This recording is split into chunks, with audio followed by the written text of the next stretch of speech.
Maverick is often the term used to describe this famously straight-talking, no-nonsense US politician who ran for the presidency in 2008 but lost to Barack Obama. Well, today he's still a political force to be reckoned with.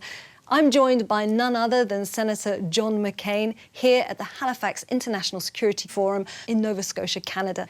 Senator McCain, many thanks for joining us on the global conversation. Well, in our part of the world, you're still very much remembered for your 2008 presidential bid. 6 years later, would you say that that experience has been a hindrance or a help? I think that it was helpful that I ran for President of the United States, but I also have to say that after that election night, I certainly didn't think that the world would look like it does today. It's been a drastic deterioration of the security situation and certainly a profound diminution of American influence. Well, we've asked our online audience to send in questions, and one recurrent question has been, will you be standing again? No. Absolutely not. No, I think twice is enough of a lesson from the voters. And so then within the Republican Party, there aren't at the moment any very strong front runners, but if you were to name 3 contenders who you would throw your weight behind, who would they be? Well, I don't want to throw my weight behind anyone until I see what kind of campaign they run and all that, but I think clearly former Governor of Florida, Jeb Bush, is a very possible candidate. My dear friend Lindsey Graham is also one of the most knowledgeable people on national security issues in America. Marco Rubio of Florida, a very impressive rising star.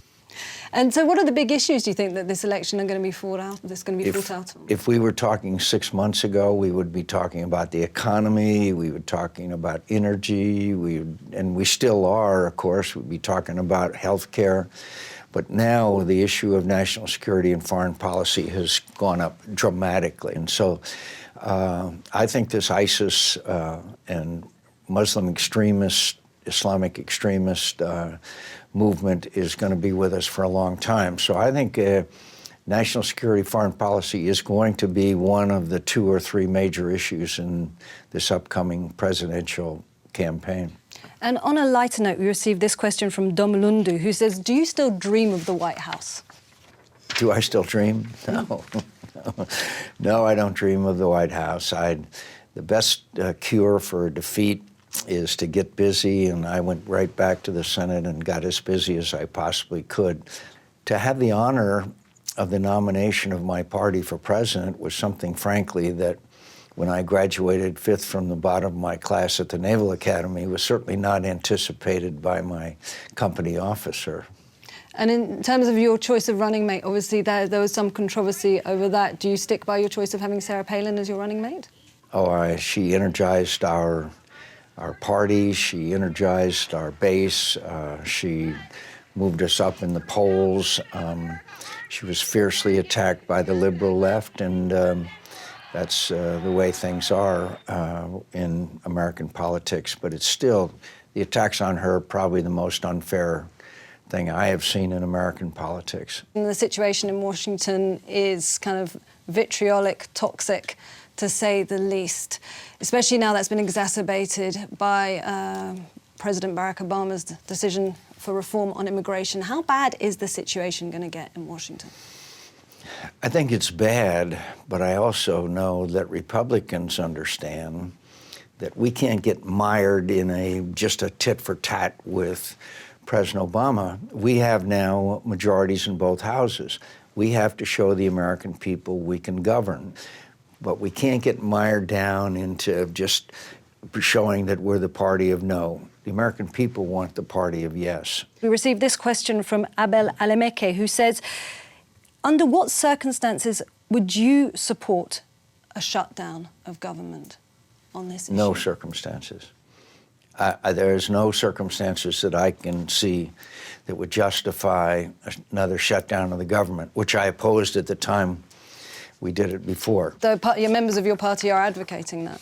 But I don't think they're in the majority. Our Republican leader said there won't be a shutdown. Last time we had a shutdown, 600,000 tourists, many of them European, were not allowed to visit our national parks in the Grand Canyon in Arizona. And a result of these midterm elections does mean that you're very, very likely to become the next Army Services Committee chairman, and you're going to have a key foreign policy role. But what are your foreign policy priorities, your defence priorities also? Well, first of all, we have to, in my view, repeal this so-called sequestration, which are these automatic cuts in our defense spending as well as other spending. We're decimating our military, and that I get that from all of our military leaders. It isn't just my personal opinion. The second thing we have to do is do everything we can to restore American leadership. That means where necessary to lead. In other words, we have to have a robust policy that to give the lesson, one, to Vladimir Putin that he can't just move across Europe. And the second is that we have to defeat ISIS. The president says we have to defeat ISIS, but he has no strategy to get there. So we will be working very hard to force a strategy to degrade and eventually defeat ISIS. Well, we're going to talk about all those issues, but what do you say of your detractors who describe you as a hawk? I think you were recently described by the former President Jimmy Carter as a warmonger. What do you say to that? I say to that, tell me when I've been wrong. I say to that, to those people, they've been wrong every time. You supported the Iraq War. Tell me, I said that if we didn't leave a residual force behind in Iraq, that we would have this failure. I said that if we didn't stand up to Vladimir Putin and help the Ukrainians, that he would move further south and consolidate his control over eastern Ukraine. Every step of the way, I've been right and they've been wrong. But so that's my only response. The Iraq War in 2003, that was the Iraq War vote in 2000, when we had that vote, the Secretary of the State of the United States of America went to the United Nations Security Council and to the American Congress and said, Saddam Hussein has weapons of mass destruction. So I believe the information that I was given. But more importantly, I said when President Bush was president that he had to fire his Secretary of Defense, that the strategy was failing, and that we had to have a surge. And we had the surge, and the situation was stabilized. And according to former Secretaries of Defense Panetta and Gates, as well as Ryan Crocker, we could have had a residual force left behind. The president wanted out, and that's their view. And I know it for sure. But the Iraqis didn't want you. The Iraqi government did not want you. The Iraqis wanted us. I was face to face with Maliki in his office, and he said, "Yes, we will keep a residual force behind." How many? We wouldn't even tell him how many and what the mission was.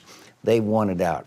Again, you can take somebody's word if you want to, but the most credible people in America I know are Ryan Crocker, Leon Panetta, and Bob Gates. All three of them said we could have left a residual force behind. We could have. Now, if you don't want to believe them, that's entirely up to you.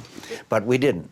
And so I predicted what would happen. And I'm predicting now that if we don't leave a residual force behind in Afghanistan, you're going to see the same ending that we're seeing now. And now we have ISIS with a largest controlling the largest amount of territory of any terrorist organization in history, the richest, most powerful, and we do not have a strategy. So what your strategy would be, boots on the ground and the United States leading a military... Weapons directly to the Peshmerga, a no-fly zone in Syria, a robust arming and equipping of the Free Syrian Army, more forward air controllers on the ground, special forces and others in Iraq in order to achieve that goal, and a dramatically increased air campaign. We are having very few air attacks. There is obviously a military side to this, but there's also an ideological, and you're fighting an ideological battle here.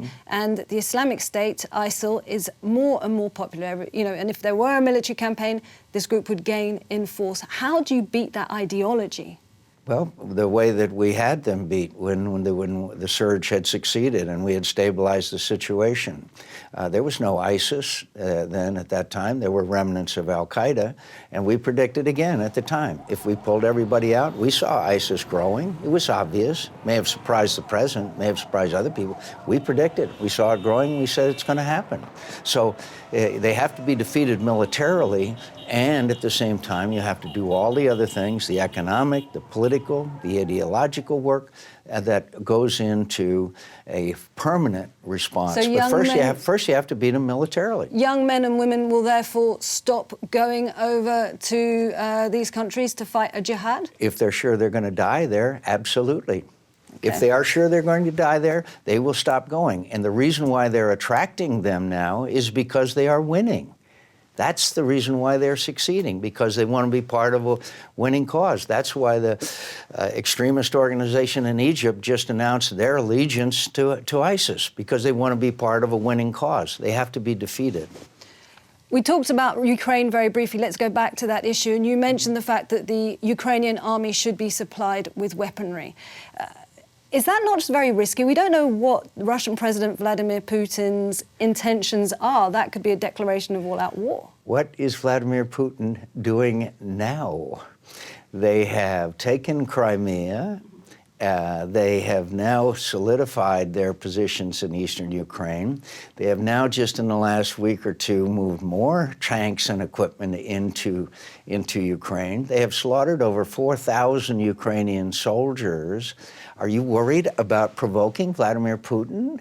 Are you crazy? Well, look what he's doing. He is winning. He is winning. He is, for the first time since the end of World War II, a country is being dismembered in Europe. And we won't even give them weapons with which to defend themselves? My. Those 300,000 people that I saw in the Maidan in sub-freezing weather, they don't want to be part of Russia. They don't want to see their country dismembered, as is happening today. And they deserve our help. And by providing them with weapons, I mean, to think that we shouldn't and worry about provoking Vladimir Putin, what more would he do? You wouldn't be concerned of having an all-out war with Russia? There would never be an all-out war with Russia that I know of. I know of no scenario where that would happen. But wouldn't it be nice if these people who are having their homeland invaded to have some weapons with which to defend themselves? That is a tradition of the United States of America, to help people who are fighting against invasion and aggression. Now, it may not be yours, but it certainly is a tradition of the United States of America. We received this question from Bobby Laroche Nkabayu, and he asked, now, politics aside, what do you think personally of President Vladimir Putin? I think he is what he is. He's an old KGB apparatchik. He wants to restore the Russian Empire. He now uses the language, New Russia. I mean, there's no doubt about what he is. By the way, I've been sanctioned by him. I'm proud of that. That's what he is. He is what he is. Why would you think he's anything more complicated? Well, George W. Bush famously said that he looked into the soul of Vladimir Putin, and I'll quote him here. He says, "I looked the man in the eye, and I found him to be trustworthy and straightforward." And you know what I said at the time? I looked into his eyes and saw 3 letters, a K, a G, and a B. What are your thoughts on sanctions, and do you think the EU is... I think the sanctions are good.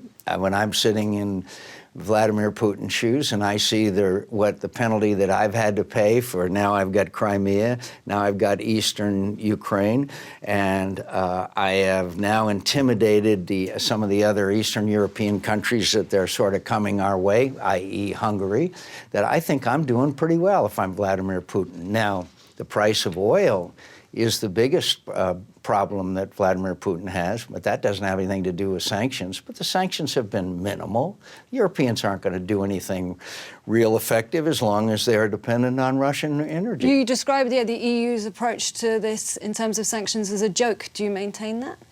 Well, yes, I maintain. Someone would have to tell me what they've done.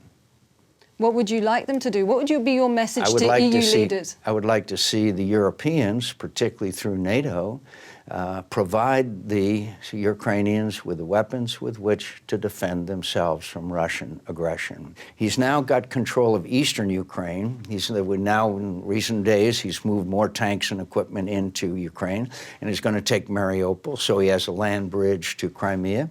Then he will be contemplating what kind of a price he has to pay to move over to Moldova. That's That's Vladimir. That's the old Cold War type. So you think behavior. his end game is basically re-establishing a power base across former Eastern Bloc countries? Restore the Russian Empire. In his view, it's not a bloc, it's the Russian Empire. Nouveau Russia. That's what he keeps saying. Why would we not believe him? Okay, well, look, we're going to skip quickly to some of the other hotspots in the world. We'll touch upon the Palestinian issue. Now, administration after administration has tried to resolve the peace process there. Why does this seem to be continually out of reach? I think because there's a whole variety of reasons why. And part of it is that, to some degree, events have overtaken this Palestinian-Israeli issue. When we look at ISIS, when we look at Muslim extremism, when we look at those influence, which also influences the Palestinians, I think part of the problem that Hamas is still there in Gaza, and they are committed to this destruction of Israel. And from time to time, we see the outbreaks of violence. Thank God for Iron Dome. Otherwise, we would have seen carnage in Israel. And I think that obviously both sides deserve responsibility for it. But there's no reason for us not to keep trying. Palestinian statehood. Some of European countries are recognizing Palestine. What's your take on that? It certainly will never be United States policy. I'm going to very briefly touch on Iran before we wind down this interview. We received this question from Amir Abbas. And he asks, and obviously these are his words, are US politicians really aware of the pressures they're putting on the Iranian people? I'd be grateful if you could at least give me a real and truthful answer. Well, I usually try to give a truthful answer. The Iranians have a long record of cheating, of concealing their nuclear capabilities. They continue to develop the warhead and the missiles to deliver nuclear weapons. We're on the verge of, if the administration has its way, of a very bad deal. Meanwhile, Iran has destabilized Yemen. They are pouring weapons and ordered Hezbollah into Syria to slaughter Syrians. They're responsible for attacks on our United States facilities going all the way back to the USS Cole.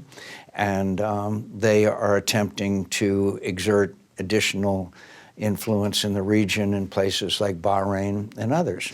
Our goal should not be to delay their capability. It should be to prevent their acquisition of nuclear weapons or development of nuclear weapons.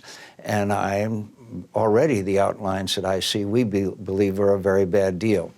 And so the world of politics is obviously one where you need a lot of stamina. You were a prisoner of war for 5.5 years in Vietnam. Does that experience still serve you? Do you recall that experience when you're facing hard days in the Senate? Oh, I recall it because I recall the memories of I was able to observe 1,000 acts of courage and kindness that existed between myself and my fellow prisoners. I look back at it as one of the greatest experiences of my life because those that I know best and love most are those that I have the opportunity or the misfortune of serving with under very difficult conditions. I was a professional military man, and that's one of the risks you take when you serve your country in the military. I'm going to end on a question from one of our members of our social media, and it's a philosophical question, and who asks, does the American dream still exist in 2014, and how would you define it? I think the American dream exists, and I am long-range very confident we're going to be energy independent. Manufacturing jobs are coming back. Our economy is recovering. There's a great deal of patriotism and very wonderful young generation of Americans that are taking leadership roles in America. So overall, I am optimistic about the United States and our role in the world. At the moment, I'm deeply, deeply concerned about the slaughter of 200,000 Syrians while we watch. Senator McCain, many thanks for joining me. Thank you.